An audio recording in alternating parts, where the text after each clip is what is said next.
स्वयं ही देखना है, अपना अवलोकन स्वयं ही करना है और अपने अंतःकरण को स्वयं ही देखना है कि हम पहले कहाँ थे, अब कहाँ पहुंचे हैं। और जैसा कहा जाता है कि गुरु की कृपा हुई है या हमने कोई शास्त्र का अध्ययन किया है, कुछ हमने ऐसा नियम लिया है जिससे हमारा अंतःकरण शुद्ध हो, तो उसको टेस्ट भी हम कैसे करेंगे? पहले जिन बातों पर बहुत गुस्सा आता था कितना कम हुआ है, हमारी इंद्रियों पे संयम कितना हुआ है और हमारे मन पे हमारा कितना संयम हुआ है। क्योंकि मन ही सबसे बड़ा कारण है बंधन और मोक्ष का, गीता में जो कहा गया है। अर्थात बंधन में हमें लाता भी मन है और स्वतंत्रता भी हमें मन ही देता है। तो मन को तो बांधना सबसे ज्यादा जरूरी है। लेकिन मन कैसे बंध जाता है? मन हमारी अंतर की जो चेतना रहती है वो सोच लेती है, सिर्फ सोच से ही मन को हम बांध लेते हैं। जैसे हाथी को हमने देखा है, हाथी एक छोटी सी जंजीर से बंधा हुआ रहता है। जितना बड़ा हाथी है, जितना बड़ा उसका शरीर है और जितना उसमें बल है, वो जो जंजीर है वो उसकी बहुत छोटी सी जंजीर है, वो 1 मिनट में उसको तोड़ सकता है, लेकिन वो नहीं तोड़ पाता है। कारण ये है कि जब हाथी का बच्चा छोटा होता है तो उसको जंजीर से बांध देते हैं। जब छोटा हाथी होता है तब उसको वो जंजीर बड़ी लगती है, इसलिए वो तोड़ नहीं पाता है। लेकिन उसके मन में वो जंजीर बस गई होती है कि मैं जंजीर से बंधा हुआ हूँ, इसलिए इसको तोड़ नहीं पाऊंगा। ये बात बचपन से ही जब हाथी के बच्चे के रूप में फिक्स हो गई कि ये मैं तो जंजीर से बंधा हूँ, मैं इसे तोड़ नहीं सकता, वही बात बड़े होने पे, उसका शरीर बड़ा होने पे, उस पे शक्ति और ज्यादा होने के बाद भी वो बात उसके मन से नहीं निकलती है। और जैसे ही महावत ने उस हाथी को बांधा, वो समझने लग गया कि अब तो मैं बंध गया हूँ, अब तो इसको तोड़ ही नहीं सकता। वही बात हमारे ऊपर लागू होती है कि बचपन में हमें जो चीजें बता दी गई, हम उसको इतना जोर से पकड़ लेते हैं कि अब हम कुछ नहीं कर सकते हैं।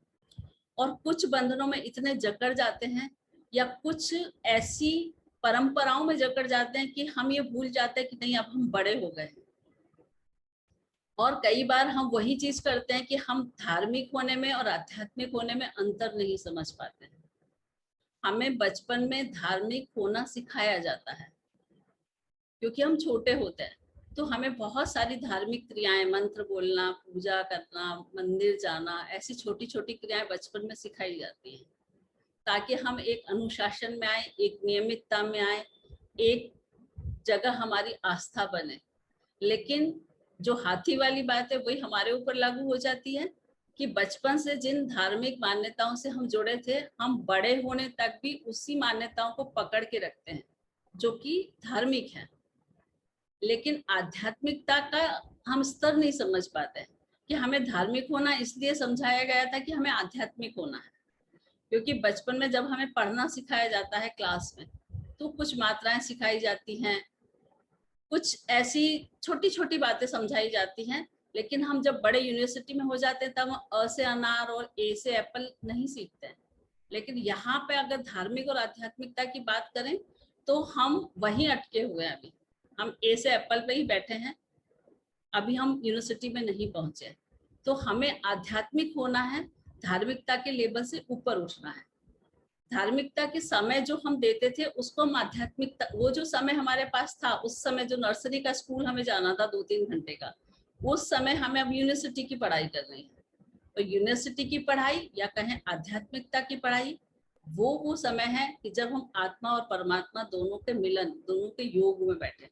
तो वो 1 घंटा जो हम क्रियाओं में लगाते थे उसको अब हमें ध्यान में लगाना है। और ध्यान में लगाना है अर्थात वो जितना भी समय है वो है आत्मा और परमात्मा के योग का समय।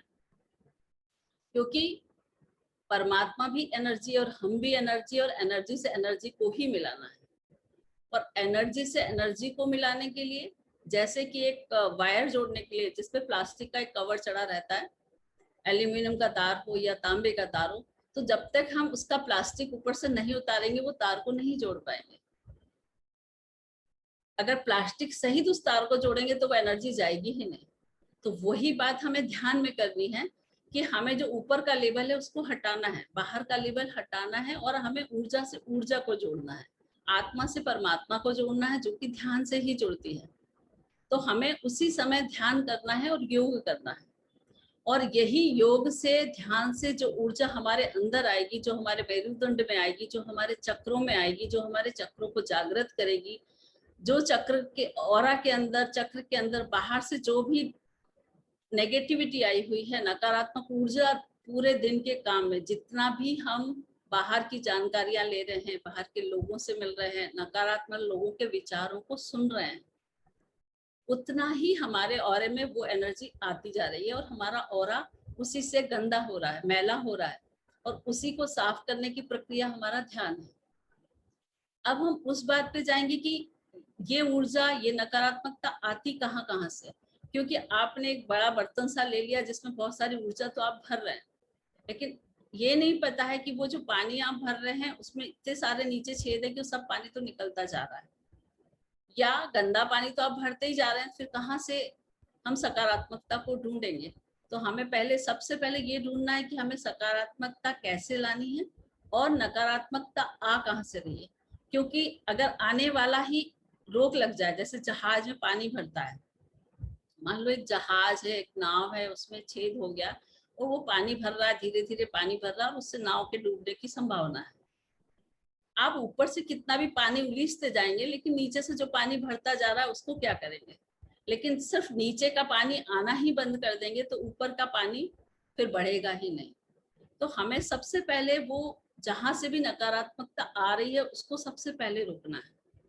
और वो कहाँ कहाँ से आ रही है, आज के समय में देखें तो सबसे ज्यादा नकारात्मकता आती है उन व्यक्तियों से मिलने से जिनके मन में हमेशा बुराई का भाव है। वो हमेशा किसी की बुराई ही देख रहे हैं और आपसे चर्चा भी बुराई की ही कर रहे हैं, अर्थात कान से। जितनी हम जिसकी चर्चा इस कान के द्वारा सुनेंगे, और कान को सुनने की बात मोबाइल, मोबाइल पर हम जितने ज्यादा उन लोगों से जुड़े रहेंगे जहां पर चर्चा का विषय मात्र यही है, तो उन लोगों से हमें दूर रहना है, ताकि वो जो गंदगी है हमारे कान के माध्यम से हमारे अंदर ना उतरे। तो उन लोगों से हमें दूर रहना जो ऐसी चर्चाएं करते हैं। दूसरी होती है आजकल के जमाने में मोबाइल से, कि जितना भी व्हाट्सएप पे हम मैसेज देखते हैं, मैसेज में हम पढ़ेंगे तो किसी की हंसी, किसी की मजाक, किसी की बुराई, किसी को नीचा दिखाना, इस तरह के मैसेज। तो जितना भी सुबह उठे और मोबाइल देखना शुरू किया, अर्थात सुबह एक बहुत क्लीन आपका एक प्लेट थी, सफेद थी, लेकिन उस पर हमने लिखना शुरू कर दिया, तो सुबह उठते से ही हमने मोबाइल उठाया और ऐसे मैसेजेस देखने शुरू किए, तो नकारात्मकता हमारे अंदर आनी शुरू हो गई। अब नकारात्मकता अंदर आई है और हम अगर ये सोचे कि हमने उस मैसेज को सिर्फ पढ़ा और डिलीट कर दिया, लेकिन जब मैसेज आपने पढ़ा है तो वो आपके चित्त पे तो आ ही गया है। कैसे? जैसे गंदा पानी है तो हम उसको छान के पीते हैं, ना कि पी के छानते हैं। अर्थात हमें उन मैसेज को पढ़ना ही नहीं है, खोलना ही नहीं है। यदि आपने उसको मैसेज को खोल लिया और पढ़ लिया तो वो तो आपके चित्त पे अंकित हो ही गया है। फिर उसकी सफाई करने में उतना ही समय लगाओ, अर्थात एक कपड़े में पहले दाग लगा लो और फिर उसको भिगो और फिर उसके तरह तरह के प्रयोग करके उस दाग को मिटाने की मेहनत करो। इससे बहुत बेहतर है कि दाग लगे ही ना। तो हमें स्वयं पता है कि कहाँ से मैसेज कैसा आ रहा होगा, लेकिन हम ये भूल गए हैं कि उस मैसेज को पढ़ने से क्या होगा, और फॉरवर्ड भी कर दिया। फॉरवर्ड करके एक कर्म और बना लिया, क्योंकि 1 सेकंड लगता है फॉरवर्ड करने में, लिखने में समय लगता है। तो हमें मैसेज पहली बात खोलना नहीं, खोल लिया पढ़ना नहीं, पढ़ लिया तो फॉरवर्ड नहीं करना। क्यों नहीं करना? क्योंकि हमें ऐसा लगता है कि फॉरवर्ड करने से कुछ नहीं होता है। लेकिन आप जितने स्कीम वालों को, जैसे LIC वाले, वैसे आपने देखा होगा कि हम एक कोई सी भी पॉलिसी लेते हैं तो जिससे पॉलिसी लेते हैं उसका कुछ % उसको मिलता है और वो जीवन भर मिलता है। तो आपने मैसेज देखा, पढ़ा, फॉरवर्ड किया, आप उसके निमित्त बन गए हो कहीं ना कहीं। और हमारी ये बहुत छोटी छोटी बातें हैं जो हमें मैला कर रही हैं और हमें इसकी समझ नहीं है।